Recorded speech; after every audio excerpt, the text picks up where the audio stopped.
Hello,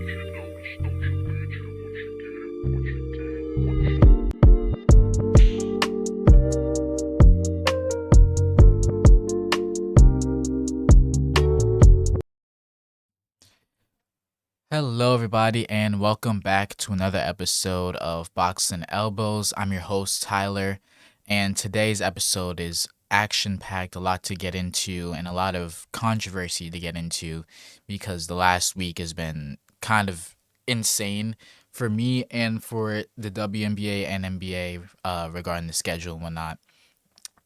And before we get into that, I just want to give a huge round of applause to Russell Westbrook. Congrats on a hell of a career. You were an electric point guard, all time leader in point guards, scoring, and just an amazing player overall. The Thunder, I think in the later years, took him for granted. He was absolutely electric. He is the all time leader in point guards, like scoring wise, and he's the all-time triple-double leader as well, passing Oscar Robertson like a couple years ago or whatnot. And yeah, he was just an amazing player. I think the whole league took Russell Westbrook for granted, especially because when he went to the Lakers, he was awful and he wasn't a great fit. And most of it wasn't his fault. He just wasn't a great fit next to LeBron. Russell Westbrook, as we know, is a ball dominant guard. He doesn't really play off the ball. He's not a really, you know, reliable shooter. He became a reliable shooter towards the end of his career, like with the Nuggets and last year. But when he was with the Lakers, at that point, he was still not a reliable shooter. And the Wizards year, that was insane. He literally averaged a triple double for the entire year, and him and Bradley Beal was amazing. It's crazy to say, but his career year was probably with Houston. Like he averaged 27, 9, and like 7 or something crazy like that. I know it was a career in scoring from, or no, he averaged 30 once, but like as far as like him next to James Harden, that was just insane. Too bad they lost in the bubble in the second round, and that's when they decided to not to go without a center and have Robert Covington and PJ Tucker be your centers, and we saw how that worked against the Lakers.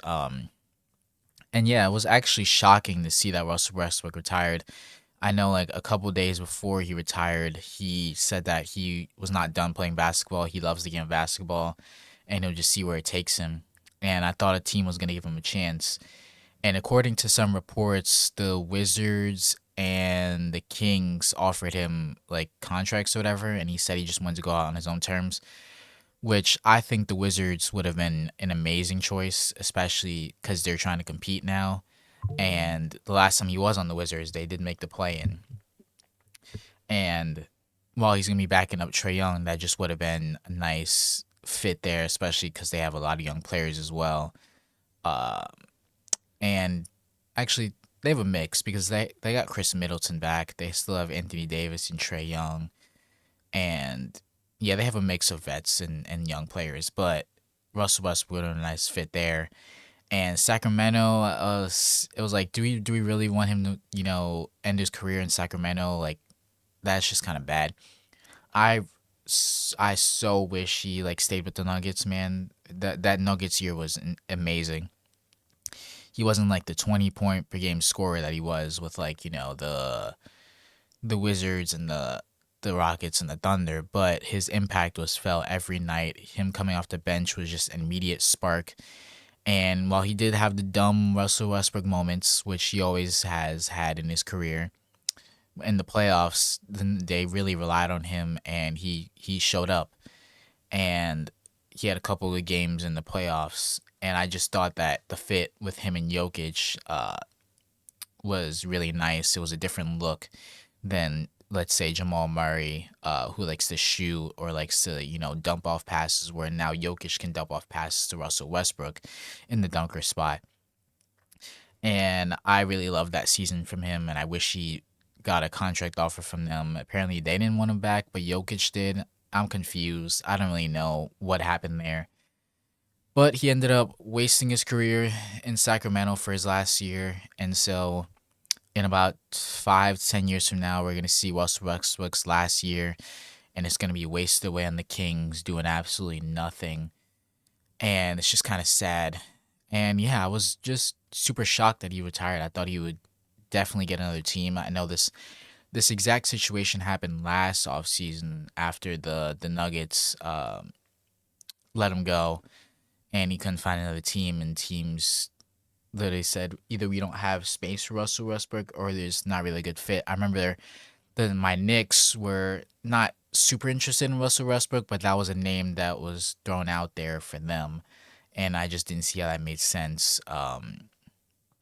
And yeah, congrats to Russell Westbrook, amazing career.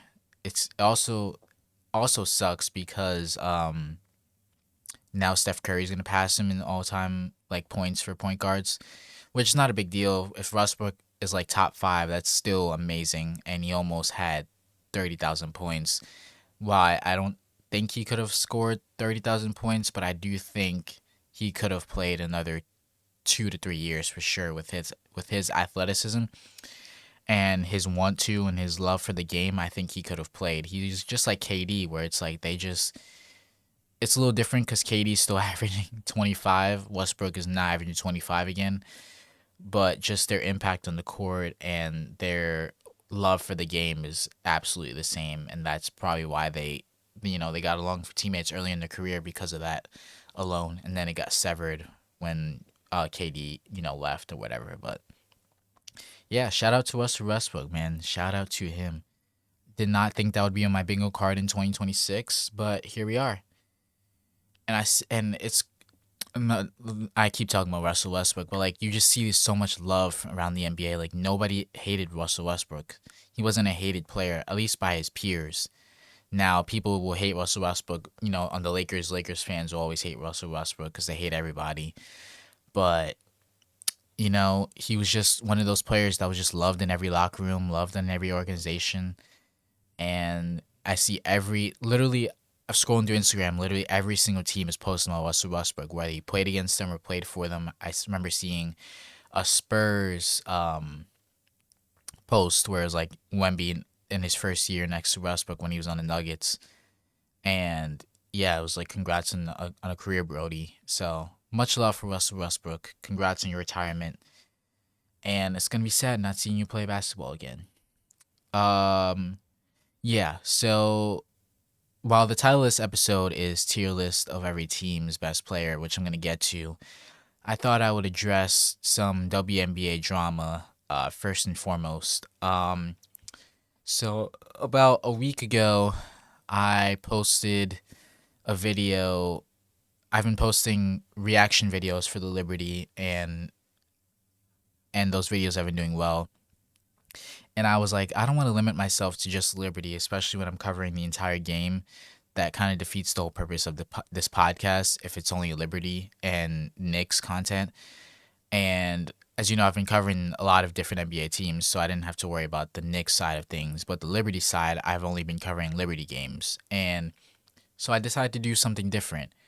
I decided to react to a game where the Fever played the Lynx. It was a good matchup.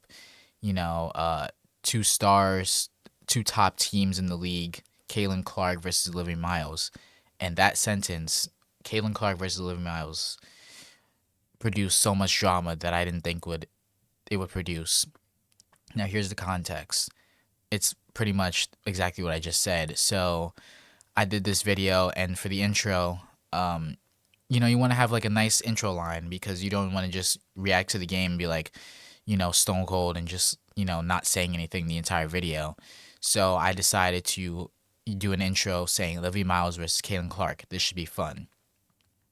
I'm not saying the game was solely about those two because we know it's not. The WNBA has so many different players and so much talent.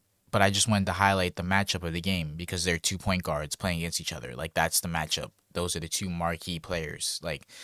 And I got a comment saying that, this game isn't about Olivia Miles and Caitlin Clark. It's about the Minnesota Lynx versus the Fever. What a horrible take. Get this nonsense out of here. And I'm just like, first of all, if you watch the entire video, I gave props to every single player who had a highlight in the game. I gave props to Caleb McBride. I gave props to Kelsey Mitchell, who was arguably the best player in the Fever right now. as of today. I gave props to Leah Boston. And yeah, I reacted to the entire you know, video and or the entire game. And for someone to hate basically on me noting the matchup of the game was insane. So naturally, I responded to the comment. Naturally, I responded to the comment. Basically saying, yeah, this is the matchup of the game. If you don't like it, you don't have to watch. And I'm literally just noting the matchup for the game. Two point guards going against each other.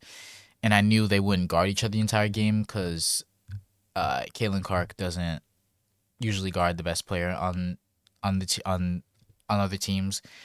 Like you'll see like them guard each other for like maybe a total of like 3 to 4 minutes of the entire 40-minute game.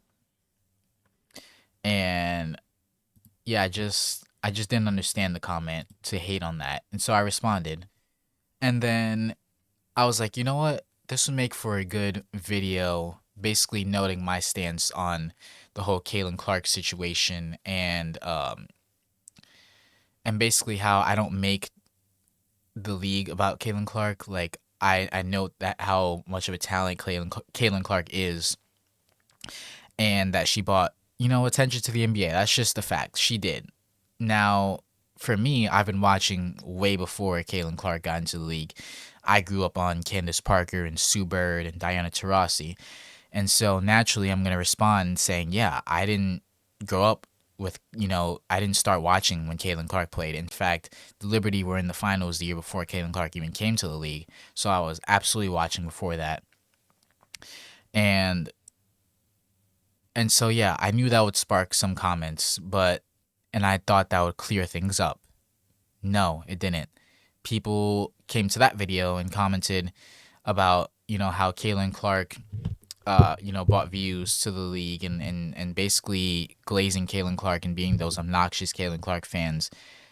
And yeah, and so actually I can pull up the comment right now, what the guy said. Um where's this comment? No, it wasn't that video. It was me.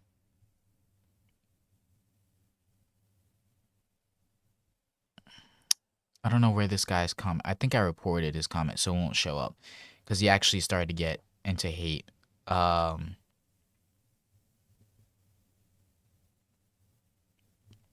Actually, this comment came a day ago. They basically said DEI watcher, why sports watchers saying, and they are the worst sports business. They beg for $100 million each year. No TV nor streams before Caitlin Clark playing in front of 100 fans and traveling by bus or coach. How did you support a watch and why not money? So, first of all, in this video, I literally explained uh, who I watched before Caitlin Clark. And I also didn't care about whether there was 100 people watching the game or not. I was one of those 100 people if there were 100 people watching. So I didn't really give a shit like how many people watched the game. I was still one of those people. And so I had people like that pretty much commenting on the video and then I got more comments on because I posted it on YouTube as well. This is from TikTok. I posted on YouTube as well. And people were saying that Kelsey Mitchell is only a product of Caitlin Clark, and I'm just like, yes and no. Bigger no than yes. Uh, and this guy tried to say, stats, whatever. Look at the stats, and I did look at the stats. And in the games of the playoffs that the Fever played in the last 2 years, Caitlin Clark only played 2 out of 10 possible games, which she was injured for. Can't fault her for that. And so an 8 game sample size for the playoffs is pretty big for Kelsey Mitchell to not play without Caitlin Clark. And guess what she averaged in those 8 games? Or in the entire 10 games, because she played all 10 games. She averaged 22, which means that without Caitlin Clark, she can still get her own bucket. If you watch the actual games, you can see that Kelsey Mitchell plays off the ball and on the ball. She's just as dynamic on the ball as she is off the ball.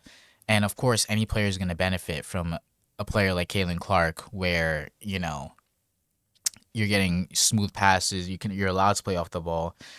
And the previous years when Kelsey Mitchell didn't play with Caitlin Clark, she was an average player. That's just the reality of it. She wasn't like the Kelsey Mitchell she is today. So I guess that goes to their point. But like also they're just like using that point to hate on Kelsey Mitchell and neglect Caitlin Clark, where it's like we don't have to. We can praise players without knocking down other players. We can praise Caitlin Clark without knocking down Kelsey Mitchell. We can praise Kelsey Mitchell without knocking down Caitlin Clark. Like I just don't understand why people have this like concept in mind where I'm saying my favorite player is Kelsey Mitchell. I like Kelsey Mitchell more than Caitlin Clark, and they find that a reason for me to hate on Caitlin Clark when it's like I understand how good Caitlin Clark is. I understand, the value she brings to the league and, to views. And then they started to bring in race, and I'm just like, the players I listed off of players that I liked, like in that video, I named Paige, I named Sue Bird, I named Brianna Stewart. All of them are white players. So I don't know where the race thing came into play. Um, I just I just genuinely don't know. And then I just feel like every time I post a video about mentioning the Caitlin Clark, her name, it's just like I get so much hate. And it's like if I don't say Caitlin Clark is the best player in the WNBA, then you're gonna get hate, and I just find that absolutely ridiculous. Now the other drama was not really drama because I kind of understood. I didn't really understand the situation. And this was when Sophie Cunningham got mauled by Dejanay Carrington on a fast break opportunity, and Dejanay got ejected. And right after she, went on Twitter or whatever and quoted white privilege. And at the time, I was like, I didn't understand it. Like, that was clearly a foul. I just didn't understand how, the white privilege came into play. And, honestly, I posted that video because I wanted clarification as well. And so apparently, Sophie Cunningham did the same thing. What was it I remember she did it last year defending Caitlin Clark, but she's also done that before this season. I think someone said, and she didn't get ejected or technical fouls or whatever, or technical fouls but not ejected. And so yeah, that makes sense. If Sophie Cunningham did the exact same thing that Dejanay did, and she didn't get ejected, I could see how that quote comes into play. And Dejanay said it wasn't about the foul, which I got confused about that too, but it's okay though. And yeah, I didn't get too much hate on that. It was just more of people clarifying why Dejanay said that. And it's so funny because a quote came out like yesterday or 2 days ago about Dejanay saying, and I'll do it again. I'm not going to let a player get an open layup. She is so funny. And we know to believe her because that's just how she plays. Now she doesn't play super reckless. Like she's not gonna do that on purpose every single play, but she's not gonna let you get an open layup. And if she gets the block, she gets the block. If she gets the flagrant foul too, like she did against Sophie Cunningham, then that's what happens. And she's not gonna shy away from it, which I appreciate. Um, and yeah, that's just all the drama about Caitlin Clark and all that stuff. I just it's like I don't know how this stemmed from me uttering Caitlin Clark's name in a sentence for a video in which she played and I praised her in the matchup and I was excited. And that's the thing, people turn joy into like people turn other people's joy into their misery. Like I just don't know because quote like the word for word what I said was Olivia Miles versus Caitlin Clark. This should be fun. And I was excited to watch the game. And people turn that excitement into like hate. And I just don't know how we can, as a society, especially WNBA, because my God, there's so much hate online. It's getting to a point where it's like it's getting out of control. And I'm just like, this has got to stop. Like we got to just start watching basketball, and we got to start watching players be good, have their ups and downs, because that's what the WNBA season is. And we got to treat them like human beings instead of these, you know, like everyone wants to bring politics and all this crazy stuff into just a simple game of basketball. Now we all know it's not simple. Like there's a lot more to it, but like at the same time, we just need to appreciate the amount of talent there is on the court.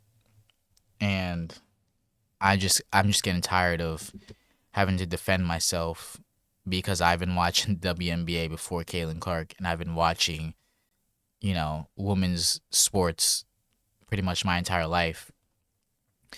And people will find a way to, say, no, you haven't. Have you actually? And people won't believe me. And I can pull from memory. The Sparks beat the Lynx in that crazy game 5 like 10 years ago. Actually, I think it was 2016, and that was a crazy game.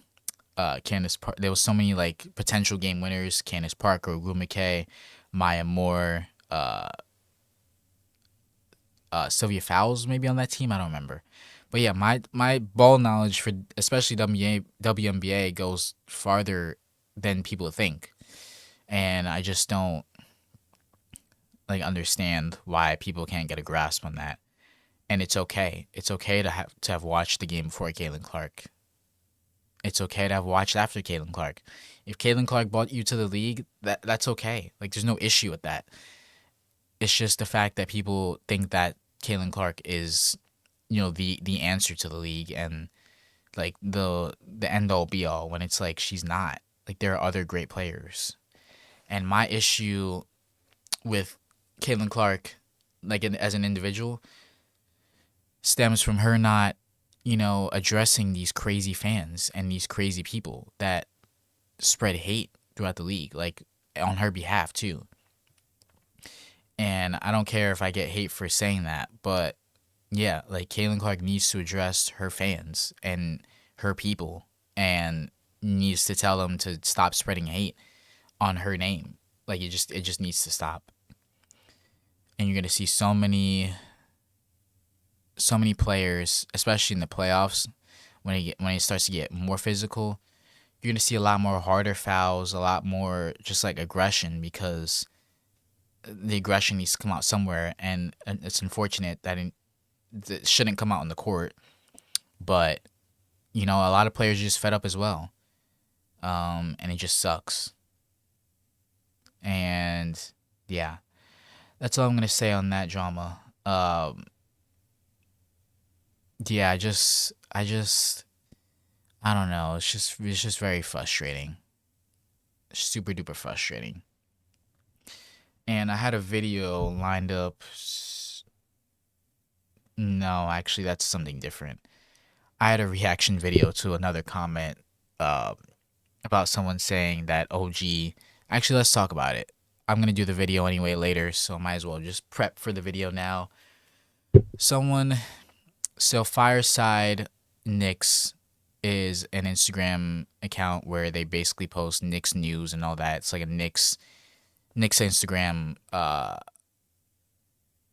account, and they posted about the championship, which they've been posting about the championship like pretty much every week since the championship happened. It's like just daily reminder: the Knicks are NBA champions, and posting the Mike Breen call towards the end of the game, right?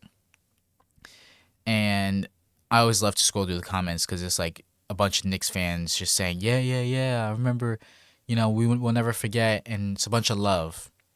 And then this person, the first comment I see this person says is OG and is on the same tier as Jaylen Brown and Jason Tatum. I'm like, um, yeah, so no, they are not. And I commented, I said OG is a tier below. And it's funny because they ended that comment by saying the stats back it up, and the stats do not back it up. Actually, I have the stats written down for the video. Might as well just go through them now.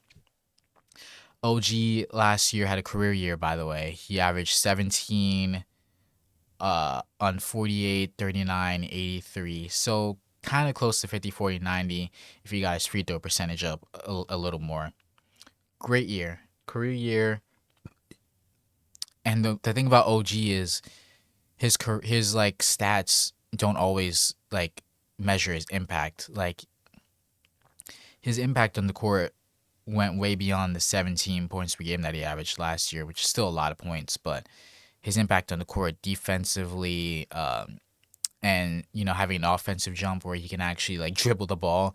Because I remember last year, every time he dribbled the ball, I'm like, God damn it, OG, I do not want you dribbling the ball, bro. It always ends up in either like a tough shot or like you just look clumsy dribbling the ball.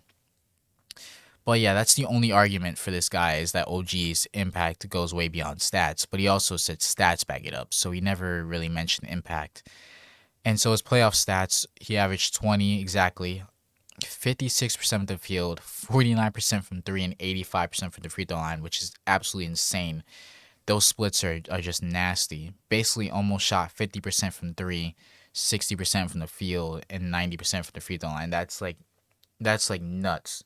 For an entire playoff run too. He didn't just do this against the series against the Hawks. He did this against the in the first two games against the Sixers. Then he missed the last two.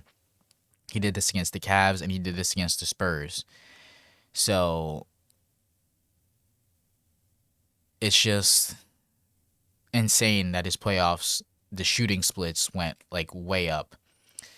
And so yeah, those are OG stats for the playoffs and the regular season last year.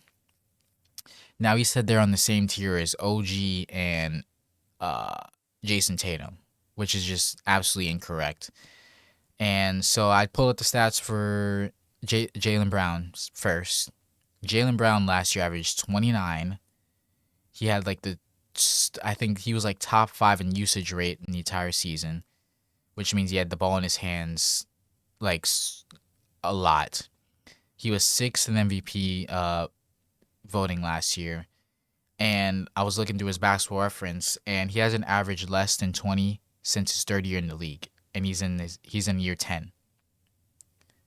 And they wanted to compare him to OG Anunoby. OG Anunoby averaged 20 in the playoffs. Jaylen Brown hasn't averaged less than 20 in the regular season since his third year in the league. 6th in MVP voting. OG wasn't even an All-Star last year, which granted he probably should have been, and he will be an All-Star this year for sure. I would hope so. Not to mention Jaylen Brown has a Finals MVP, which OG has 2 rings compared to Jaylen Brown's 1, but Finals MVP kind of makes up for it a little bit. And so yeah, he was the best player on the championship team. I mean, I guess that's what the award says. Jason Tatum was probably still the best player on the team at the time. And yeah, like, so that knocks off Jaylen Brown and OG being on the same tier. Now let's go to Jason Tatum. Keep in mind, OG averaged 17 points per game last year, played like 60-something games.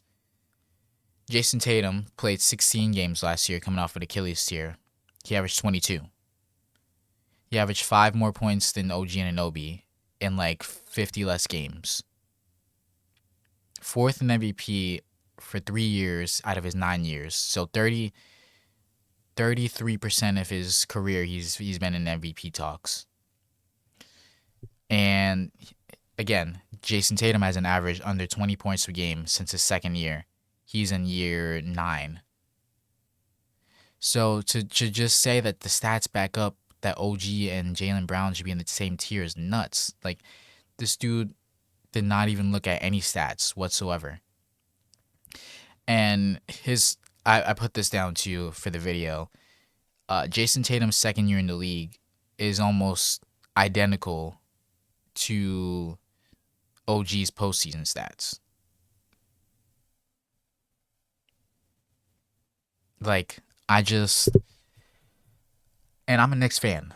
As you guys know, I'm a Knicks fan. I'm probably the biggest Knicks fan you ever see. Actually, that's probably a lie, but because there are a lot of bigger Knicks fans than me that probably go season tickets, and I don't have season tickets. If I could, I would, though. But yeah, just as a Knicks fan, to see that kind of hurt my heart, because it's like you're putting OG in a box. You're putting OG in a category where he doesn't belong. And at that point, you're just disrespecting OG and you're disrespecting Jaylen Brown and Jason Tatum. w- like I just like what prompts you to make a comment like that? No matter how much of a Knicks fan you can be, like that's like people saying next year when they do center rankings, Cat will be above Wemby because Cat won the finals. It's like dumbass. Like no, like Wemby's still better. Like I just don't understand like why people have the nerve to just like say anything. And it'd be one thing if this guy said this and he never mentioned stats. He was like, okay, OG's impact is great. OG and Jalen Brown are in the same tier as far as like impact or whatever, which is still not an argument. Um, but he also added that the stats back him up when they clearly do not. Like why? Like why would you even like lie like that? Like people a lot of people on podcasts they respond to like comments and it's like half the people in the comments just straight up lie just for clicks. And I bet that's what he did. He probably, lied so that I could comment on his comment and so he get more engagement, which he got more negative engagement because I wasn't the only one who actually commented on his stuff. And you know what's crazy? I responded to him saying the stats do not back him up, right? Where is this? Um where is this? Dude, so I responded. He's so okay.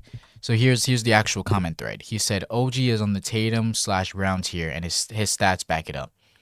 I said definitely a tier below. Those guys made All NBA first teams and were the best guys on the Celtics at one point in their careers.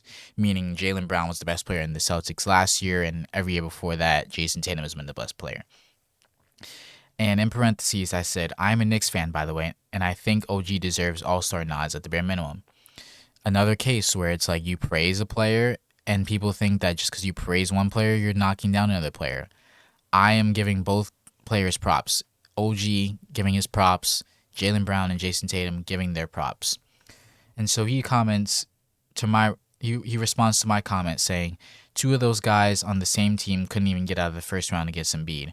Also lost against the Knicks last year. OG defense is better than both of them. The last point is correct. OG is the better defender.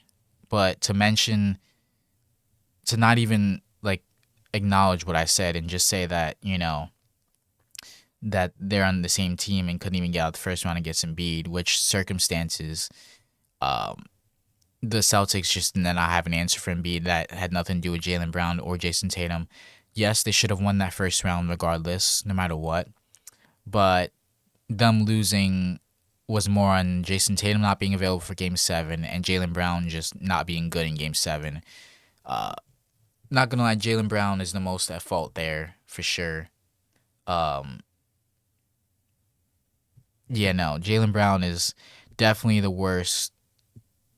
Is at fault for that.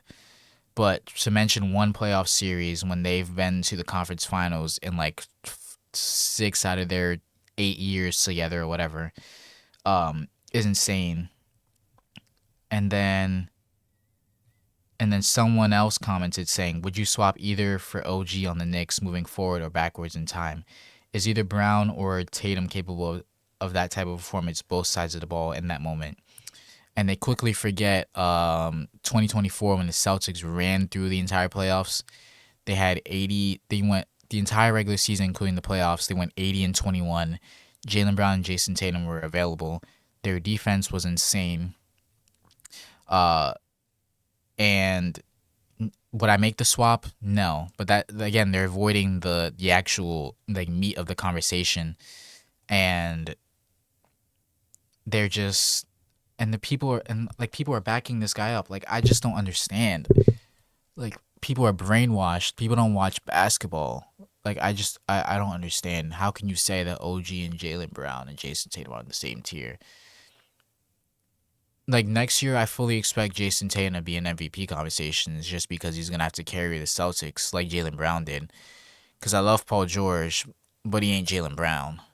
Um, and it's just nuts that people will put a guy who like could have arguably won MVP last year and put them in the same conversation as OG and Anunoby.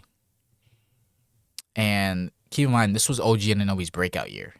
So if this is OG's best year, which it could be very close to his best year. Maybe next year is better. He's probably gonna have to be better next year for the Knicks to repeat. But I think his OG's career year. Let's just say this is the best OG gets. It doesn't even compare to Jason Tatum and Jaylen Brown's best years. Not even close. Like, are we insane? Like, uh, like I could like what I'm stumbling because this guy has me stumbling on my words. I literally said to you guys, Jason Tatum coming off an Achilles tear, averaged more points than OG did in 50 less games played. You know how insane that is?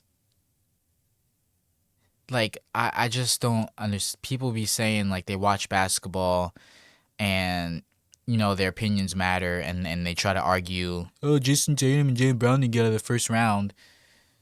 When it's like, that context means nothing in the grand scheme of this conversation when you're putting a player on the same tier as another. One playoff round is not going to determine that. Like, are you going to put Cat and Wemby on the same tier just because of this finals run? No.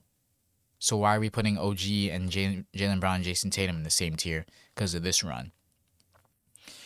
And yes, OG has 2 rings, but let's keep in mind he did not play the entire ring that Toronto won. He didn't play that entire run, which is not his fault. I think he had the same thing Embiid had. He had appendicitis, like something like that.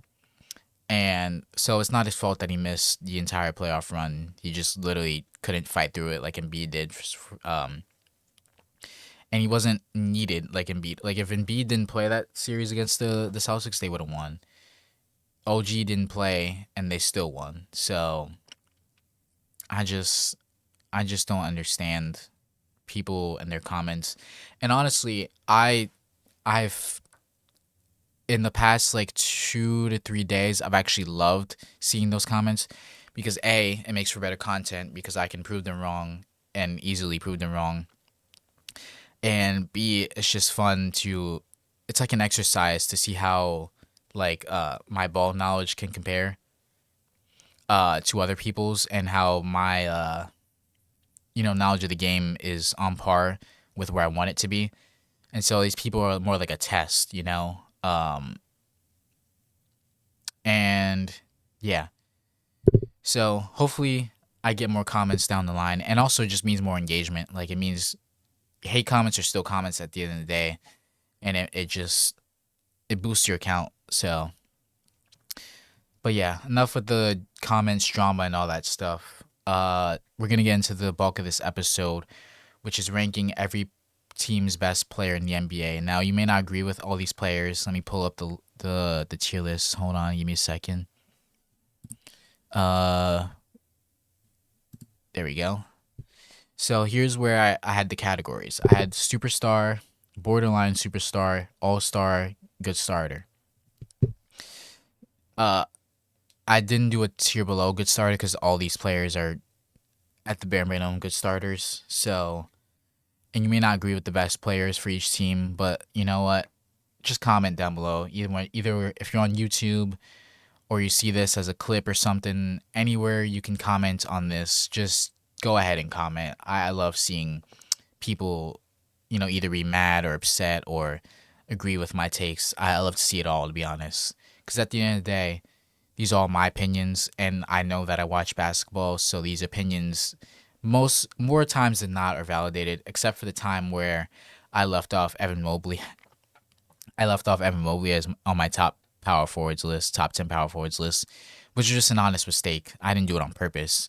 Evan Mobley's not a top 10 power forward in the league. No, that's not how I roll. That was just an honest mistake. But yeah, we're gonna go in order.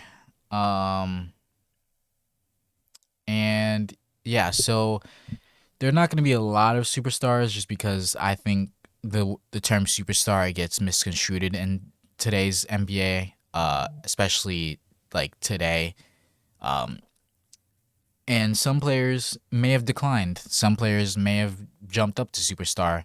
That's why I have the borderline superstar, because it's like you can put players where they're they're between all star and superstar, and it'll make sense when I get into some players. But we're gonna start off with Anthony Edwards. Anthony Edwards is a superstar. He has his own shoe, first of all. Now that's not a criteria for superstars, obviously, but he is very marketable. And he averaged 29 last year, and he led his team to conference finals 2 years in a row. Not this year, although I believe if he had played fully healthy, and um, if the whole Wolves was healthy, if Dante played, I think they could have pushed the Spurs to 7 games probably. And you never know, in the seventh game anything can happen. So, but yeah, we know the talent of Anthony Edwards, and it seems like every year he's improved. Um, and I'm excited to see what he's going to improve on with LaMelo, their chemistry, and how good of a team they're going to be. But no doubt, Anthony Edwards is a superstar. Paolo Banchero is an all-star. Now, it sucks because I feel like he can be borderline superstar, but the last like year and a half, he just hasn't shown like consistent like superstar play. And when you question whether him or Franz are the best player on the Magic, that's when you can really note that neither one of them is a superstar, or maybe even close to being a borderline superstar. But he definitely is an all star. He's not a good starter, because he's definitely better than a good starter. And with how loaded the East is, I don't even know if he's like a lock to be an all star next year. To be honest, maybe he isn't to your eyes, but I feel like a lot of these players ahead of him could be locks for sure. Scotty Barnes, I feel like is borderline superstar. His impact on the game is absolutely insane, and we don't know what's gonna happen with the whole Kawhi situation. But let's just say Kawhi is on the team.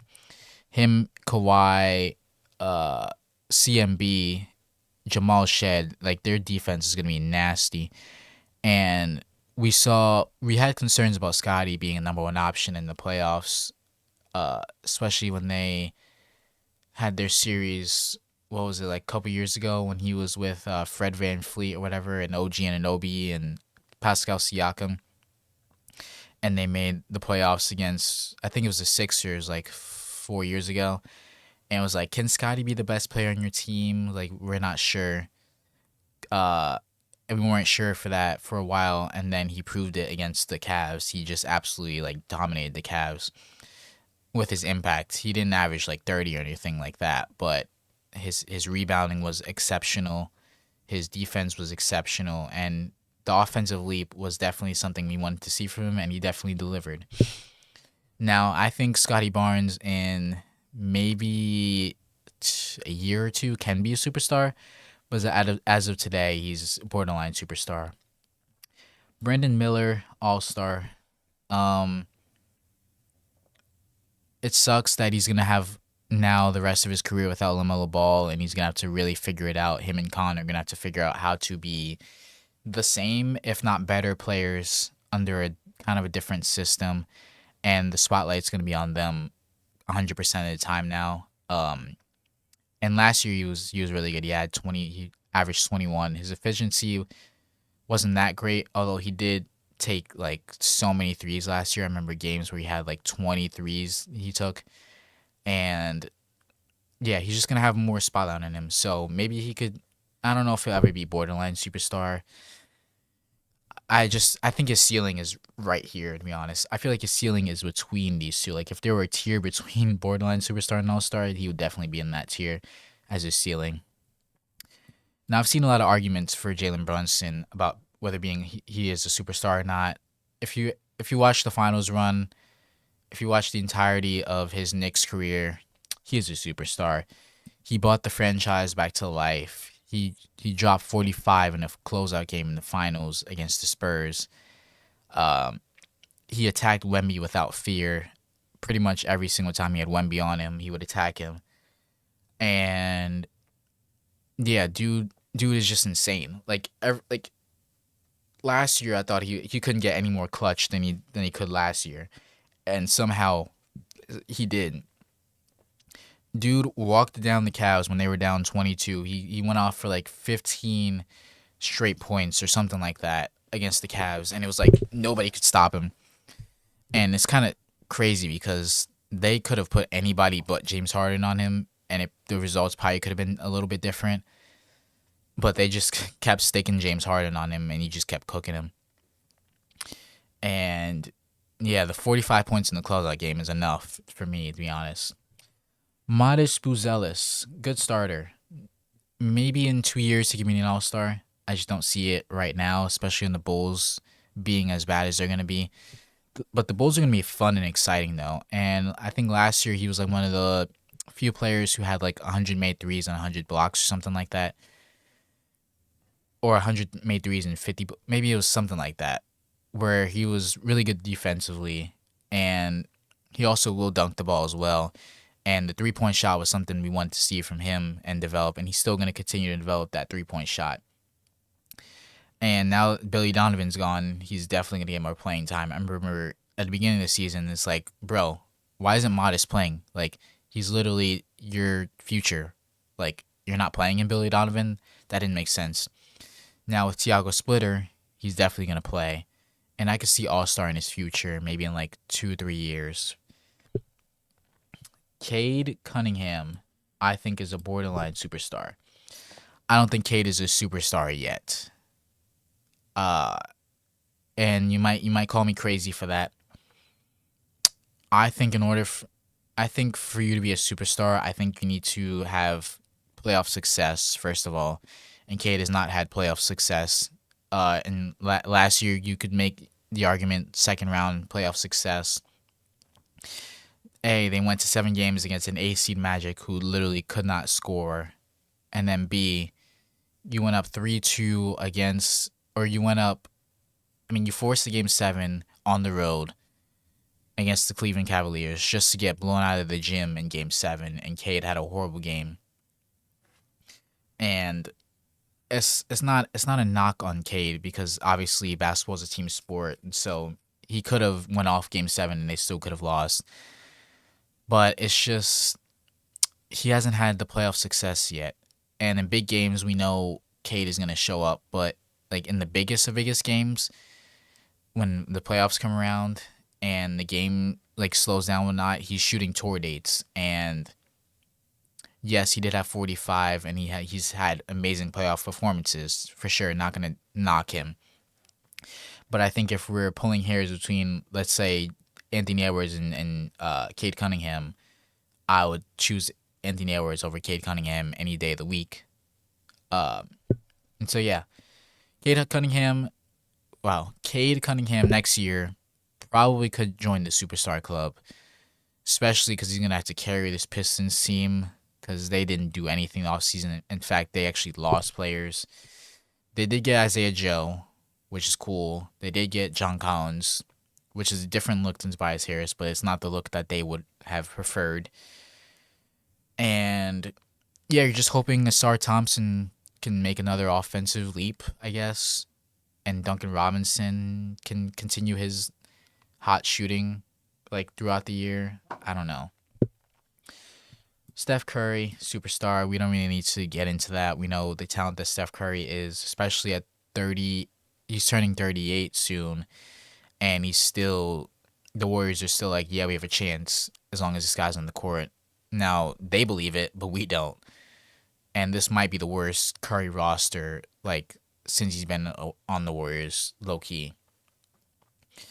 And it sucks because their second best player is going to be Porzingis. And we all know Porzingis doesn't play games at a crazy rate. So it's really going to be Steph Curry backpacking again. And we just don't want to see that at this age. And Jimmy Butler is also like 37, 38. And he may not play the entire year as well. So it just kind of sucks that he has to backpack like this throughout the regular season. It'd be one thing if he had to backpack through the postseason because, most superstars do. But the fact that Curry has to do this for 82 games, we know he's not going to play 82 games. But for him to do this for, like, let's say 68 games, Curry's going to have to backpack for about, like, 66 of them. Damian Lillard. Damian Lillard's a tough player because he is coming off a major injury, and so we don't know what he's gonna look like. But before that, he was a superstar. Definitely was a superstar. So I'm gonna give him the edge there. Um, and yeah, we all know Dame time, clutch moments, really effective shooter. People are putting him like right behind Steph Curry and Klay Thompson as far as shooters in the league today, maybe of all time. So we know what Dame time is, and he's back in Portland, so he's gonna be motivated. He's gonna be happy. He's gonna have no real expectations or any like the media is not gonna be focused on Dame and like can he win a championship? Like no, we're not. That's that kind of thing for Dame is gonna be over. It's just gonna be him balling out with a bunch of young guys. Devin Booker, borderline superstar. I wanted to give Devin Booker superstar so bad, but I don't know. Like, are we putting Devin Booker and Steph Curry in the same tier? That's what I think about. Like Anthony Edwards is in this tier because we know he's gonna be like top five in MVP for the next like at least 5 years. Is Devin Booker like Devin Booker is closer to Anthony Edwards than he is to Steph Curry in my opinion.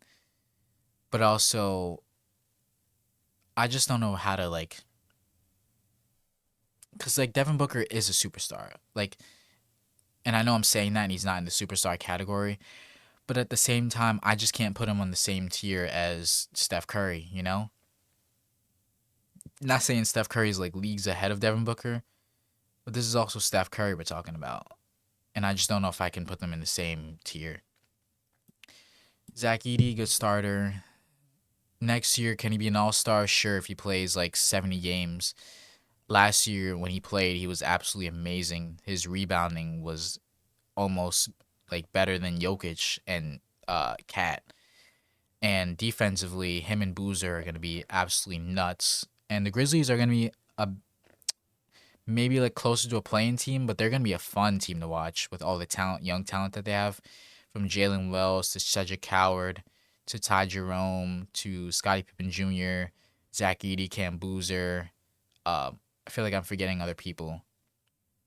But yeah, they're gonna be a really fun team to watch. Cooper Flag.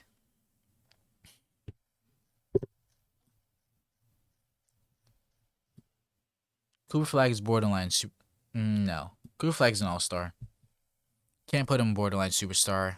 He has to he has to be in the league for more than like 2 years for me to give him borderline superstar, unless he's like Wemby. Even Wemby, I don't think was a borderline superstar uh, in his second year in the league. Was he? Maybe I'm tripping. I might be tripping. But yeah, Cooper Flag's gonna have a better year though, especially with Kyrie playing now. He's gonna have not be so taxed on offense like he was last year. And I know the experiment of Jason Kidd playing him at point guard was kind of fun, and it enabled Cooper Flag to have the ball in his hands to be comfortable making decisions and whatnot. But now he doesn't have to do that. The Mavs are going to be healthy, at least going into this, training camp or whatever. They're going to be healthy. Kyrie's coming back. Uh, Klay Thompson is still on the team, I guess, even though they may try to trade him. He's going to have a lot of leadership as well. He had a lot of leadership last year off the bench, but now on the court, he's going to have a lot of leadership. Darius Garland, in my opinion, is a good starter. I don't know if Darius Garland, like, I can't put Darius Garland and Cooper Flag in the same tier. Put it at that. Darius Garland is closer to Zach Edey than he is to Cooper Flag. Let's just put it at that. Now, he did average 20 in the league. And next to Donovan Mitchell, he was an all-star. On the Clippers, I just don't know. Like, I think the regression from Darius Garland is real. And I think he might just be an 18-point per game scorer, and that might not be good enough for him to be an all-star in the West, especially with all the guards that they have. Giannis, superstar. Don't really have to talk too much about Giannis. We know what talent he is. Has MVPs, has DPOYs, has a title. Milwaukee's franchise goat. All the things. Even in a quote unquote down year, he still averaged 27. On the Heat, with all the with not I wouldn't say all the offensive weapons because they only have a few, and I wish they had gotten more, especially more shooting. But with a guy like Andrew Wiggins and Bam who can average 20 next year, I don't think Giannis has to average 30 like he did with the Bucks. I think closer to like 25, 26 would be Giannis's average next year, and that's still a damn good year. Um, Tyrese Halliburton, superstar. That playoff run 2 years ago when he almost single-handedly took out the Thunder in Game 7 and tore his Achilles, which sucked. Beat my Knicks up so bad. I mean, it was a 6-game series, but it honestly felt like a sweep with how good the Pacers are playing. Um, the clutch moments in playoff series,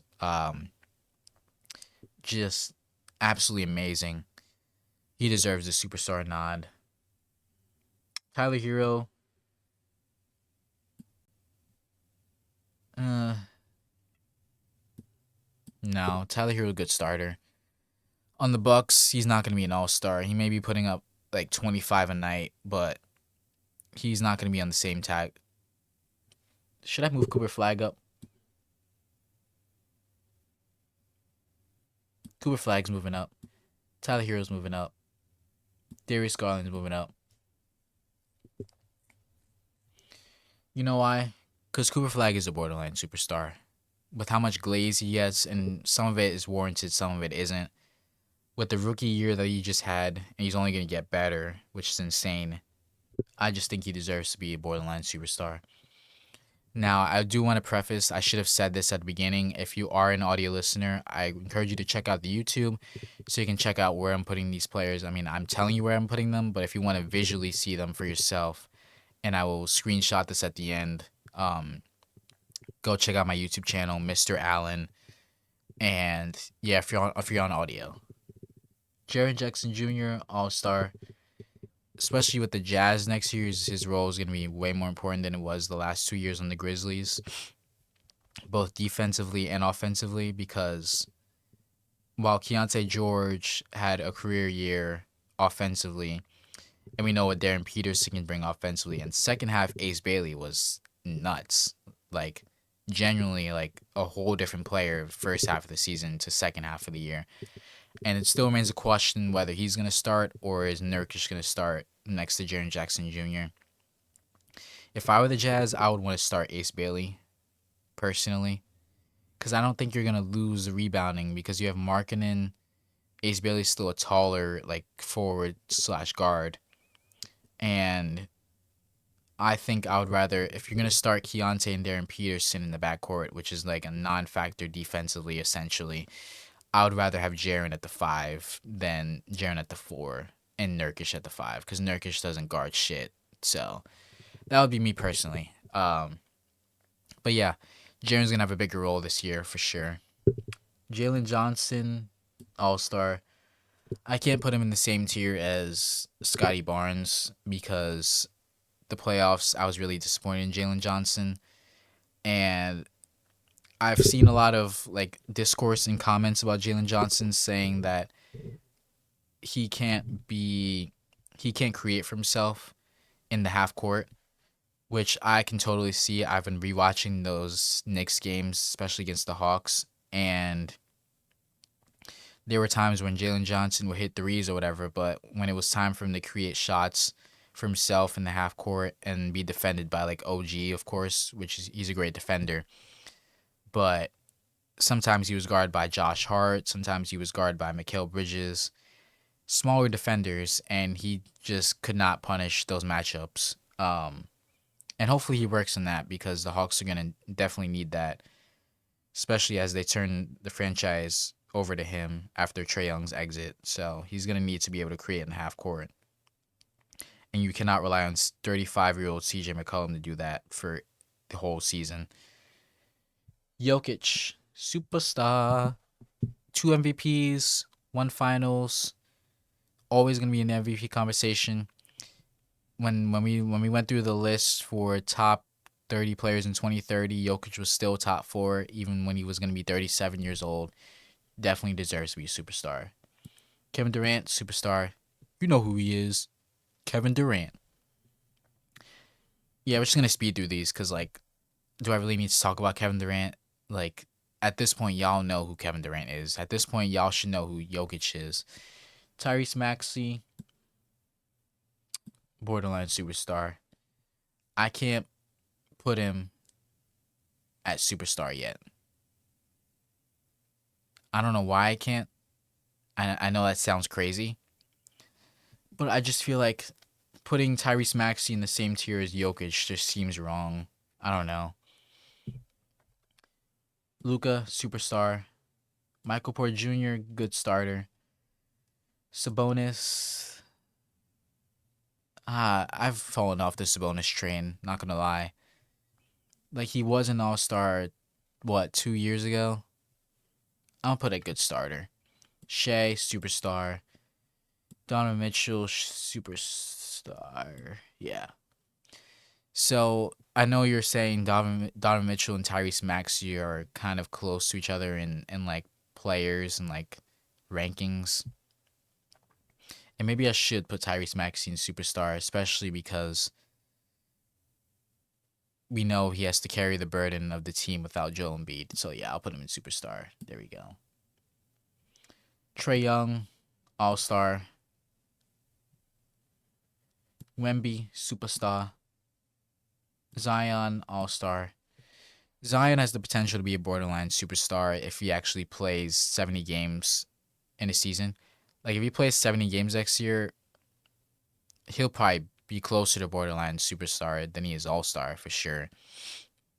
Who else? Trae Young. Trae Young he hasn't fallen off, and he at one point he was like borderline superstar.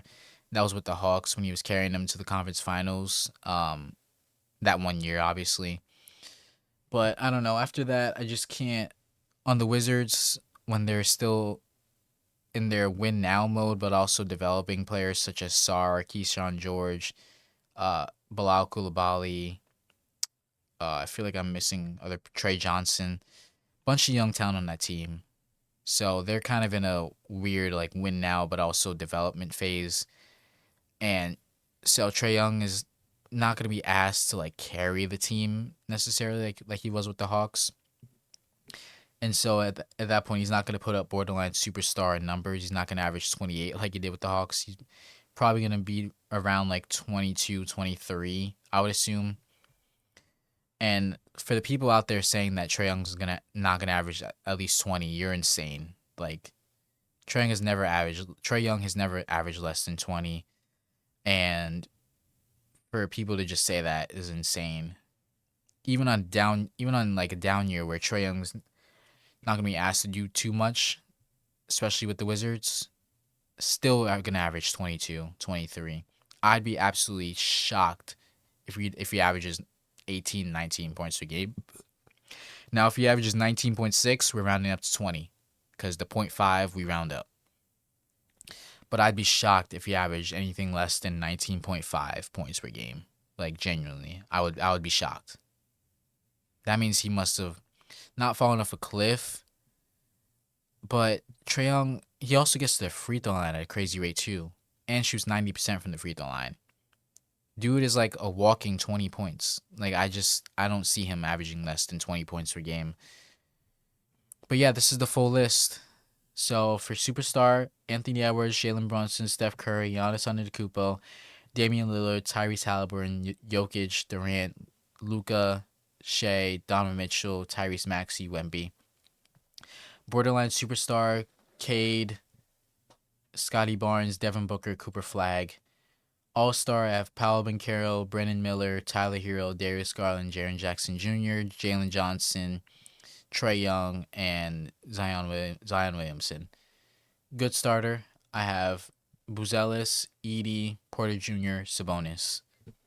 If anybody has any gripes, if maybe I have Cade and Devin Booker too low, let me know.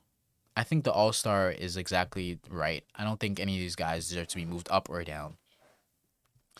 Maybe you can make an argument for Porter Jr. to be an All Star, especially since he was having a crazy year with Brooklyn last year until he got hurt. And he was probably going to be an All Star for sure. So I don't know. But Julius Randle's also going to be in the team too. So there goes that. Porter Jr. is not going to be taking 20 shots a game anymore. It's probably going to be down to like 16, 17 shots because Randall's going to eat up some shots as well. And Brooklyn might win more games than they did last year. So the whole free range, let Michael Porter Jr. cook, may not be the strategy going into next season. And they actually want to win games too. So, because tanking is not really allowed in the league anymore. So everybody's going to be competitive. But yeah, that's the tier list. And yeah, I think that's going to be it for this episode. If you guys have any questions, fan questions, anything you want to comment, especially if you're on YouTube, please do. I would appreciate it. Um, and yeah, hopefully next episode I don't have to do a whole drama spiel. I mean, actually, I kind of like it, not gonna lie. And I already said this before, but like I kind of enjoy seeing the comments now because it's like a test for my own ball knowledge, and it's also just fun to like argue with people in the comments when they're clearly wrong and I'm clearly right. Like I say, when I argue with comments like that, I would be right like 75% of the time. I would be right in what I'm saying. There'd be 35% where it's like, oh yeah, there's a different perspective or there's something I missed, and that can happen. It does happen. But I would say 75% of the time I am right. So just as a clarification. But yeah, gonna end the episode here. I will see you guys next week in the next episode. Peace.